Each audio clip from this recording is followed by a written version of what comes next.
It's really cold today. I actually have my little mini heater in my jacket, mostly for my electronics so the batteries don't die instantly. Because it says like here, YVR records third coldest October temperature on record.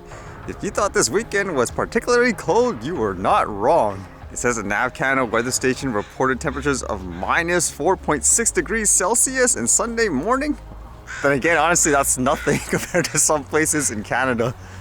Okay, what did I read today? Some stories that caused some outrage. It was actually a few days ago, but I guess the first one I read made me wonder. This one said, vloggers cannot carry drones on Indian flights. As per the latest order by Bureau of Civil Aviation Security, drones cannot be carried in cabin luggage on flights in India. I was like, vloggers? Why vloggers specifically? I'm guessing it's for everyone, but maybe that's just the most common type of person that would have all these different cameras and stuff like that. The modern day vloggers use cameras of different kinds to shoot their content. Most digital content creators, especially travelers in India or outside, will be seen carrying heavy camera bags to store their devices. This may include DSLRs, mirrorless cameras, action cameras, or even drones to capture cinematic shots. I'm assuming they meant action cameras because they wrote here actions. As per the latest order by the Bureau of Civil Aviation Security, drones cannot be carried in cabin luggage on flights in India. According to BCAS, which is the regulatory authority for civil aviation security in India, drones now fall under restricted items category. Tellingly, restricted items on flights include sharp objects such as knives and scissors and ammunition, among other things. Can you imagine that? A toy drone, even like a toy one, is being classified the same thing as stuff like that. The restriction on carrying drones as part of a cabin luggage has been imposed by cybersecurity concerns. The order came in response to clarifications sought by the Central Industrial Security Force, as reported by the media Nama. Although this say cannot be carried in cabin baggage, similar to other cameras, drones are powered by batteries, and for now, we know that drones are not allowed as part of the cabin luggage on Indian flights. It is still unclear if a person can carry the device and batteries separately and divide it into checked-in luggage and cabin luggage respectively. For instance, a power bank is allowed to be carried as part of a cabin luggage, but not as part of the checked-in luggage. Is that the same thing as carry-on luggage, for example?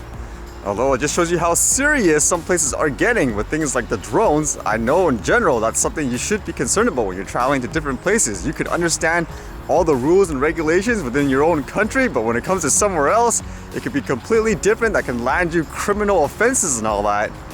Way too overboard in many ways. Imagine just bringing a little toy FPV drone or something like that. And then recently hear those news again about a dispute on a bus where some people aren't wearing a mask and that creates confrontation.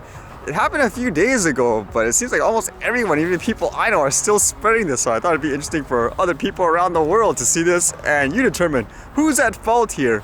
So from what I gather in the video, what you can see is there's a lady on a bus and she's not wearing a mask. Who knows, maybe she's exempt or something like that. And then all of a sudden at first, all you see is her spitting on someone.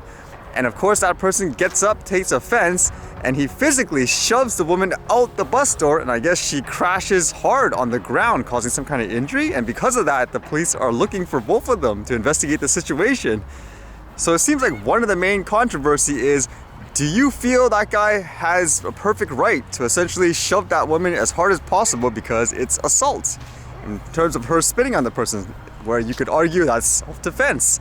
I really wonder what exactly escalated this, because that's not really normal for a person just to randomly spit on someone like that.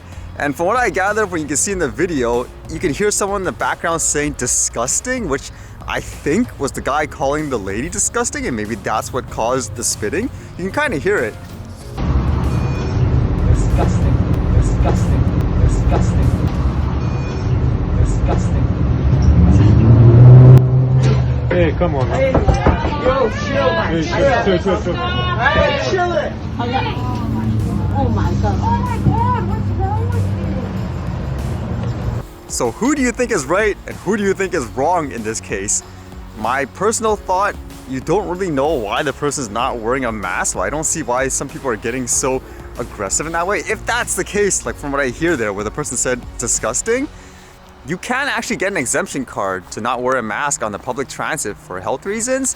And what I thought about in this situation, for people being that aggressive in that way, my first thought is an example on how public transit, there's usually these designated sections for handicapped and seniors. Basically, let them have a seat if they need it, because they're the ones that truly do need it, not like the young and healthy, for example. Now, sometimes you would actually see a perfectly young and healthy person, what appears to be anyway, sitting there in that seat. And immediately the people around them would give them dirty looks, going, wow, you're so inappropriate, so selfish, sitting in the senior or handicap reserve seat. But in reality, that person could have like a prosthetic leg. I've actually kept reading stories like that online before, where people feel like they're constantly judged just because on the outside people can't immediately tell they have some kind of handicap issue. That's a perfect example, I feel, of saying stop prejudging people right away. You don't know what the entire situation is, especially in this case. If it is about masks and people being afraid of virus transmissions, I mean, technically, if the person is staying far away from you, then you should be okay. Plus, you're covered up theoretically if you're really that paranoid about it. Don't go to that extreme, causing some kind of, I guess, fight, you could say, in my opinion anyways. As I mentioned, just from reading everything, trying to be unbiased and neutral, from what I read, what it comes down to is no one knows 100% what is the best way to deal with this and what the heck is going on. So to take one side of the extreme, I think it's going to be dangerous. It's no different than some people that were attacking others before, where they were just going outside, there's no one there, and they're telling them, you're giving us the virus, even though they're outdoors and there's no one there. To take that side of the extreme, in my opinion right now, is a little silly. And the sad thing is, usually in those cases when those people do that, they don't even apologize to people afterwards. They just choose, I guess, the next target to try to attack them for whatever reason. So like in this case, I don't know. Again, if they're not wearing it, maybe there's more to it. Try to find out the whole story first before overreacting, in my opinion anyways. You shouldn't necessarily spit on people because that is assault, but you shouldn't try to aggravate and antagonize them to create that situation as well.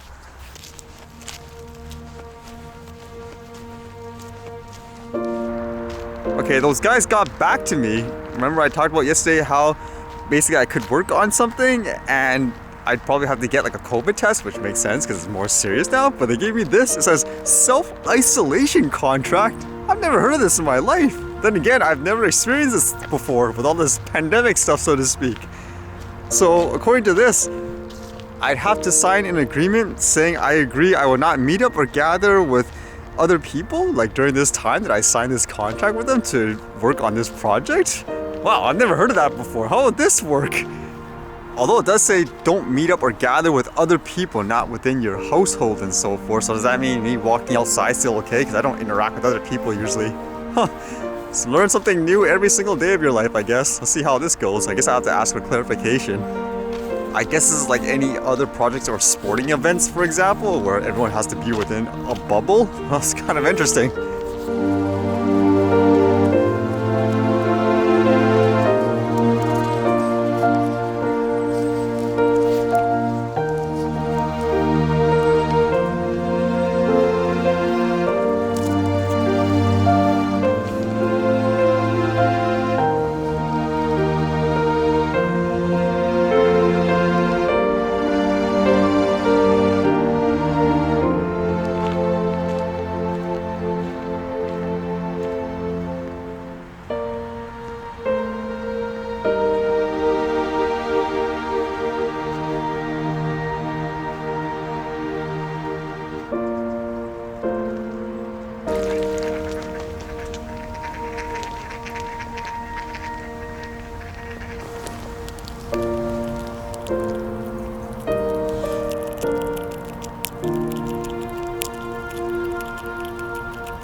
Alright, see you guys later.